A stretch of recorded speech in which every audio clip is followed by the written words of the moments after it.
This is the KN reagent test. Oregano. This is a green leafy substance, often confused with marijuana. Now, while he's getting that ready, I'm going to do this test with nothing but air. We got some air in there now. Okay, I mean, this is closing it back up. There's nothing in this test. This is just air. What we found, actually, of the 43 substances we tested, 70% of the time, it gave a false positive. This is just outrageous. First, I'd like to thank Dr. Frederick Whitehurst. If it weren't for Fred's compassionate commitment to humanity and truth, combined with his brilliant scientific and legal research, experimentation, and practice, today wouldn't be happening. In 1979, most significantly, the Supreme Court, in effect, agreed with Kurzman. Jackson versus Virginia, the court found that non-specific drug tests that render false positives, such as the Thornton-Nakamura protocol, cannot prove the presence of marijuana, and therefore cannot be the basis for prosecution, let alone conviction. In terms of policy recommendations, it's real simple. One, no one should be using these faulty field drug tests that we're going to be experimenting on today. They should be thrown out, junked, not purchased, and the company that's producing them should be probably put out of business. You know, in our society, we have the principle that you're supposed to be innocent until proven guilty, and these tests have really kind of put that on its head. We will do the experiments. Hello, I'm Krishna Addanki. I'm a forensic researcher at Claflin University, South Carolina.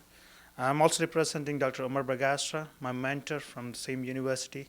We had an opportunity through John Kelly to actually test a couple of samples for DL test, Dayquil-Levine, and KN reagent tests for various plant extract oils. And it is surprising to see most of those oils turn positive. It's not just the marijuana test, it's every single test will provide false positives. So we're going to demonstrate that right now. The first test we'll do is the Scott test. This is a test for cocaine. We have here Tylenol, PM, okay, over-the-counter medicine. So this is a little loading device. And what Christian is going to do is he's going to scoop up a little bit of the powder from the pill. If you've ever seen a crushed pill, that's basically what it looks like. And you sort of put that at the bottom. Okay, this is what a police officer would do, although I doubt they'd wear rubber gloves. And you never open it again because the acids inside are quite toxic. And then Krishna will break the first ampule, which is the pink one, and the second one. Now you see the blue that came in there? What you will see is two layers, a pink layer on top and a blue layer on the bottom. That is a positive for cocaine. And the way you know that is when you look at this right here. So you have the pink on top, the blue on the bottom. It should turn blue on the bottom and pink on top. This would be enough for an officer to arrest someone for cocaine.